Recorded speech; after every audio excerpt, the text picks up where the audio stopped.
Welcome to Life and Times of Cato. I am your host, Jay Cato. And in today's segment, I want to talk about a discussion that I had the other day with, I don't want to say oddly enough, but I'm going to say that. So, oddly enough, my 6-year-old son.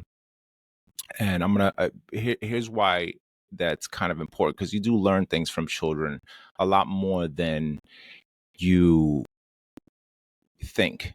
And as long as you're willing to give it the attention, or if you're paying attention, and I was at that very moment. So I was at that moment that I was able to take this away from it and away from this conversation.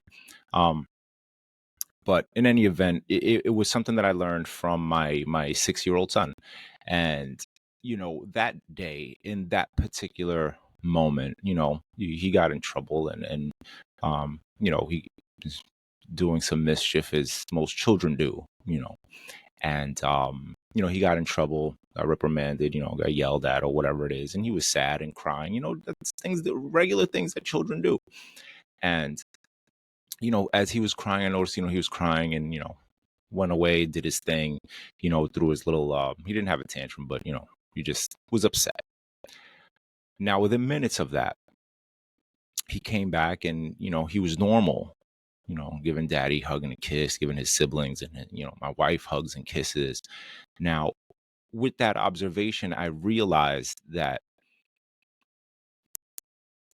we're all like these little candles, right? And at that moment, I thought about scripture.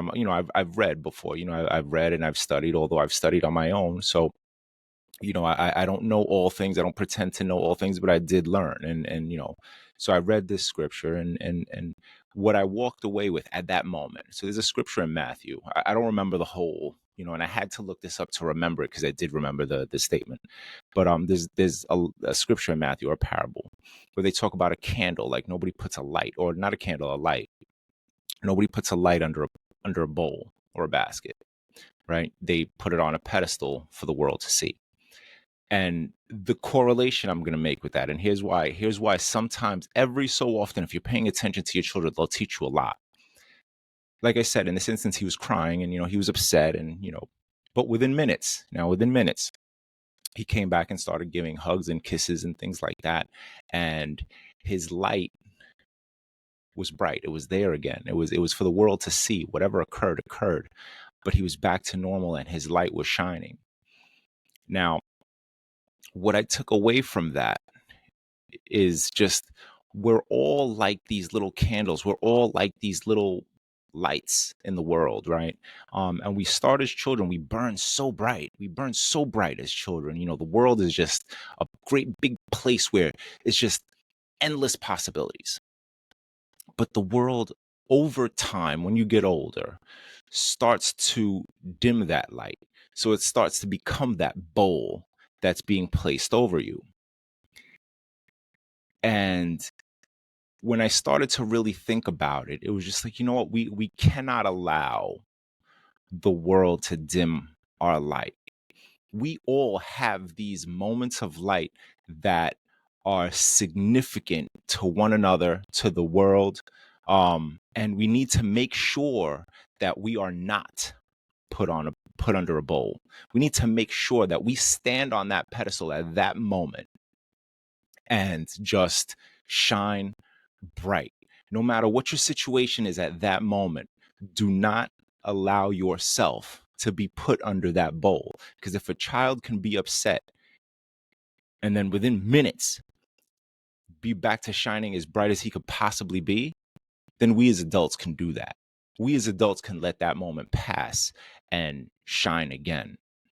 And that's something that I took away from that. And it was one of the most beautiful things I think I've ever encountered. And I'm going to say that because as often as that probably has happened, I've never given it attention. I did at that moment. And when I did, I thought about that parable. And, again, as often as we run into things and we do things, whether it's a bill, whether it's a job, whether it's a bad interaction with a person, you're going into a store and either the customer or the representative or whatever's going on, that could be a bad interaction, right? But don't let that interaction, don't let that bill, don't let that job, don't let that whatever you got going on dim that light. Don't let it be that bowl. You know, it's huge. You know, when you start to really pay attention and think about things like that, you start to realize that, damn man, you know, you ever think of it this way? Like, you ever see the planet Earth at night, right? And then you see all these little lights, right? These little houses, and you see these little lights shining. Think of that as people, right? As many of those lights you see, which again are houses and stuff like that, there's more of those because there's more people than there are houses. And think of what that would look like if everybody's light shined as bright as it could possibly shine in every moment that they've noticed. I mean, come on, man. You know, that would make things a lot better. It would make the world a better place. We'd have a lot more understanding and a lot more tolerance. We'd be able to get through a lot more. What's the word I'm looking for? I don't want to say arguments, but a lot more discussions without there being, animosity. But any event, that's what I took away from that. So, do what you will with that information. Thank you for lending me your ears. Do what you do it well, do it the best way you know how. Jay Cotto and I am out.